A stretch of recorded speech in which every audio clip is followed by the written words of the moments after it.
In the beginning, God. These 4 words launched the first of 66 books in the best-selling book of all time, the Holy Bible. What better way to begin than right here, especially since we live in a country where 96% of Americans say they believe in God.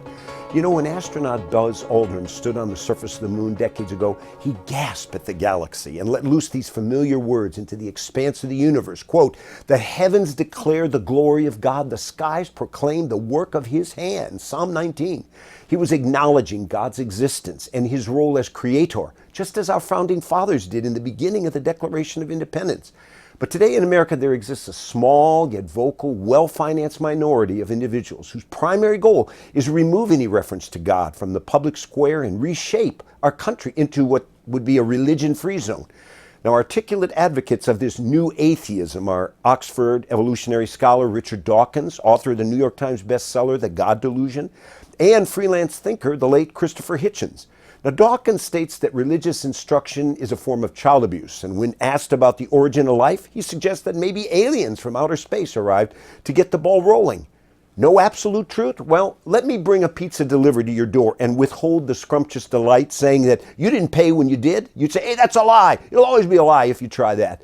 Or how about witness someone strap on a bomb and kill innocent children? You'd say, that's murder. It's always murder. How about observing someone shove your maybe frail, disabled grandparent out of the grocery store line to steal his or her place in line? You say that's stealing, that's taking the spot, it's always wrong. Well, I thought there were no absolutes. Might they be absolutely wrong? Now, people want America like Amsterdam. There are individuals, and I say if we snooze, we're going to lose. A while back, I was going to the airport in a van with a 20-something young man. He was seated right with me, and he told me the account of his pregnant wife's recent death. While driving home, I dozed, he said, for a few seconds. And rebounding, I found myself drifting into the next lane, and then it was too late. The truck hit her side. I lost the love of my life and our first child. There's people that speak tolerance. Well, now tolerance means different. Historically, it meant respect for people's beliefs. But today, it means respect for others' behavior. In other words, there's no absolute standard of morality. Every man does what's right in his own eyes. Where does this lead? Well, I've been to Amsterdam, and these are the realities when you're there. Abortion on demand, euthanasia or mercy killing. There's forms of infanticide, same-sex marriage, recreational drugs in coffee shops.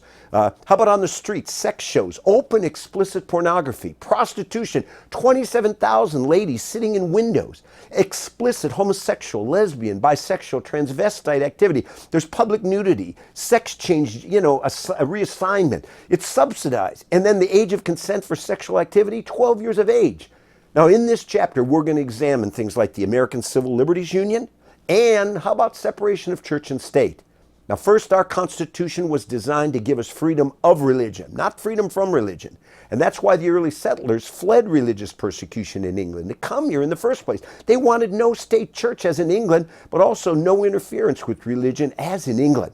Second, the phrase, the wall of separation between church and state, that's nowhere to be found in the Constitution. It comes from a letter by Thomas Jefferson to the Danbury Baptists in 1802. He was reassuring them of a wall preventing government from interfering with religion or denying people's right to freely exercise their religion. It's time to stand for the truth. And in this chapter, that's what we'll look at.